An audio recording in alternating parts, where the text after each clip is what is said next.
Chapter 4, Partners in Crime. It's possible my popularity came from our gym. It was always talked about locally. My parents and I were pretty popular. Everyone knew my family in the surrounding area. I mean, they practically watched me grow up as I accompanied my mother to work every day. Our commute hadn't changed much either. The only difference was the distance we had to travel. My parents and I had to start taking the light rail after I transferred schools. They would trade off and they took turns taking me there before work. They both felt it was too dangerous for me to be on the streets by myself. I didn't see the danger, but it's safe to say, I wasn't looking for it either. I didn't start going to school alone until I began high school. Prior to that, my parents weren't only afraid of me getting hurt, they were also afraid that I might hurt someone else. After the incident that caused me to go to school in that area in the first place, who could really blame them? Everyone was familiar with my family due to school functions, sporting events, and the location of our gym. Just about everyone respected my parents, or at least acted like they did, especially my father. Due to his services both at home and abroad, he was certainly loved around town. Maybe even more than my mother, who was loved unconditionally within our community. I'm not sure if they feared or respected him, but they felt the need to praise him whenever they saw him. Many wanted him to run for mayor as well. It wasn't unheard of because he was always so honest, level-headed, and served his country proudly. There wasn't anything bad anyone had to say about him, or the rest of my family for that matter. They truly felt that the job of mayor would be fitting, but my dad was never really into politics. He couldn't stress it enough, and it was that way of thinking that was the main reason that the vast majority wanted him to run for office, especially his partner, Grace James. Not only was Grace my dad's partner in crime, but she was a close friend of my family. She was as quick and sharp-witted as she was brilliant and beautiful. Dad had nothing but good things to say about her when he would share stories about his work. Like I said, he was usually quiet. He didn't like to bring work home with him either. But, if a familiar topic of discussion came up, then it was hard to get him to stop talking, especially if he was well informed on the matter, and he usually was if he was speaking on it. My dad always said that Grace was smarter than him. She chewed gum when she was on the clock, and she wanted to be a detective so bad that he called her Gumshoe. There was something about their difference in age that made them a great team. They were perfectly balanced, just like my parents. Grace was even more of a bookworm than my mom, and she loved talking to people. She had superhuman intuition, and she was always on the ball. She always had a plan and another one to back it up. She reminded him of my mother in some ways. I guess being a bookworm was one of them. Grace became a police officer several years after my father had. He was actually her superior officer for a few of them. They used to ride along together, and she learned a lot from him while he was her field training officer. She also accompanied my dad to my mom's dojo from time to time. She eventually became one of my mother's students, and she was by far her favorite. There were times I thought my mom may have loved her more than she loved me. Once my dad brought Grace to the dojo, I got to know her pretty well myself. I actually had a huge crush on her when I was younger, and I still do. I could remember when I saw her at their station for the first time. She changed the way I looked at the opposite sex forever. If I didn't know any better, I would have to say that I may have hit puberty at the very sight of her. She was so pretty that I became speechless. I couldn't find the words to explain my feelings to my parents or anyone else for that matter. With that being said, Grace was about 5 years older than me, and a blind man could see how pretty she was. She was a rare natural beauty. A purebred Italian that was about 5'6" and maybe 140 pounds if I had to guess. She was thick in all the right places, and her hair was deep brown. It had a slight red hue to it which really brought out her eyes. Grace had all different hairstyles, but she usually kept it up in a ponytail for work. She always looked good to me, but whenever she let her bangs down, they seemed to take away from her eyes, which were the most beautiful I had ever seen. They were as green as the waters of Lake Garissa, and you could easily get lost and drown in them if you weren't careful. If you asked me, seeing her might have been the first time that I felt like I was in love. If love at first sight exists, then I certainly felt it that day. I have never felt that feeling again. I was pretty young when I met her, and I can honestly say she may have ruined it for all the girls my age. I wasn't just attracted to her appearance, I was attracted to her mind. Above all else, her soul. My parents' relationship was just so inspiring that it made me look for these qualities in other people, which I rarely found in girls my age. And believe me, I looked. Although my parents would sometimes refer to her as their daughter, I didn't view her as a sibling whatsoever. My feelings towards her were too strong, and I simply wouldn't allow it. She never talked to me like a child either. I loved that. She may have viewed me as a little brother because I would talk to her about things I couldn't share with my parents nor my friends. Sure enough, the closer we got, the stronger my feelings became. Before I knew it, I was in love. Being able to talk to Grace really meant the world to me. It would usually be something simple like an issue with my friends or a teacher I had to deal with in school. It could have been anything. I neglected to tell my parents a lot of stuff because they hung on every word. They rarely forgot anything I said. I really hated it when my mom or dad would treat my friends differently based on something I said or did in the heat of the moment, mainly because they knew that wasn't how I truly felt. I guess that was their way of teaching me how to control my emotions. That's why I like to talk to Grace about issues regarding my parents too.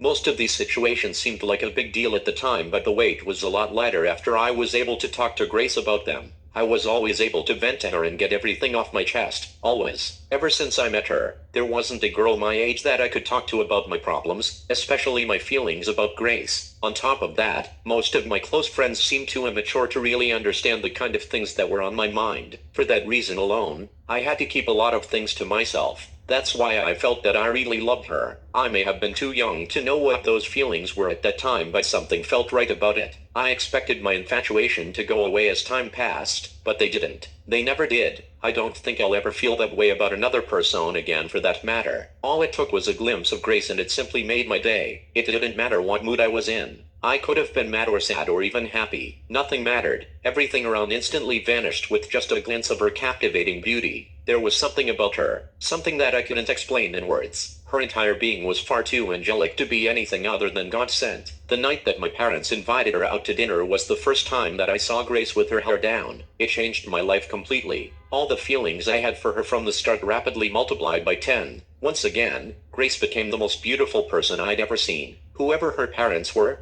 they sure did right by her, and that statement remains true until this very day. As far as I knew, both of Grace's parents were police officers. Her father, Johnny, had been working undercover and was killed in the line of duty. The assailant was never caught, and the nights that Grace spent in the hospital at his bedside is what prompted her to become a police officer. Her mother was completely against it, and that could be why she gravitated towards my father and our family after joining the force. Grace figured it was only right for her to pick up the badge and try to make a difference after he passed away. However, based on everything my father said over the years, it didn't seem like he nor Grace had been making much of a difference. Every time my father took me to work with him, he would give me a detailed rundown of what I was seeing, how it wound up that way, and what it would take for it to change. I always wondered how my dad knew so much that no one else seemed to know, but it just so happens that most politicians are well aware of these issues. They just chose not to do anything about them. That's due to the fact that most politicians are backed by wealthy individuals who expect something in return from the person or persons they endorse. They don't actually expect them to do the bidding of the people. They just claim that they have the solution to the very problems that they created. They do this for money, power, as well as personal gain. Nonetheless, they will always do anything that will benefit them at the expense of others. My father always said politics was a dirty game. Had he known just how dirty it was, he would not have become a police officer to begin with. Now that he knows how corrupt the system truly is, he couldn't help but stick around. He really felt like he could make a difference, especially when he was partnered up with a committed firecracker like Grace James. With her gung-ho attitude, my father became inspired and stuck it out. He felt he wouldn't be able to make a change without going against the grain. Had he chosen to do so, it would without a doubt put his family in jeopardy. Both my mother and I understood this, and neither of us wanted him to get involved with politics, so he didn't. However, his words and actions constantly seemed to be juggling with the decision. He would always mention it on the trips into the city. That's when he would talk about work. I wasn't just taught the ins and outs of policing or how the government functioned either. They weren't always boring or about work. Most of the time the rides were actually a lot of fun.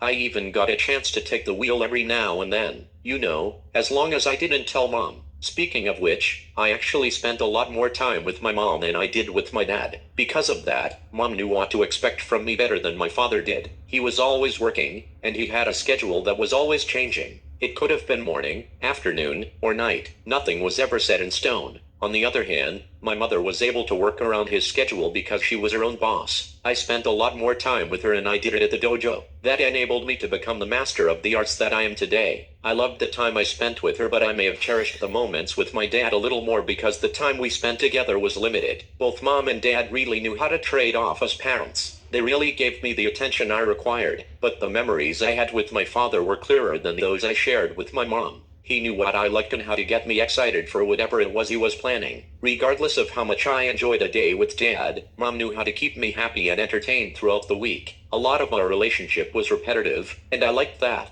While my father would schedule our time together and make the most of it, my mother and I had our own system, our own routines. When it came down to taking me to school, Mom would always reprimand me. She would always tell me to stay off other people's property and held my hand whenever we crossed the street. My father, well, he would just let me roam free. Dad wouldn't mind if I hopped over a banister or simply tried to balance myself on a wall I could hardly climb up. He encouraged it most of the time. He really liked to challenge me. Still, that would have been possible had my mom not made me as disciplined or responsible as I was. As I got older, Mom did loosen up a bit. It took a little while after I got expelled, but little by little, I gained more freedom. I actually missed her being so protective of me. I guess you could say I felt like she loved me less as her trust in me began to grow. It's even possible I started to act out simply because I missed her coddling me on some subconscious level. Regardless of how I felt, I know she didn't love me any less than she always had. When my mother and I would spend the day together, it usually started off with a walk to school. After I was expelled and forced to transfer, I had to take the train with her to the other side of town where the dojo was located. That's when my dad bought a car for himself and said it was for her. Prior to that, he would have to take a police cruiser to and from work, especially if my mom needed the car for errands or anything else the next day. Mom just let him know in advance because my dad left the house a lot earlier than we did. He also worked later than my mother too. Hence, him taking the train at all random hours of the night didn't make sense at all. Mom and I were already accustomed to doing everything on foot, so she refused to use the car if he had to work.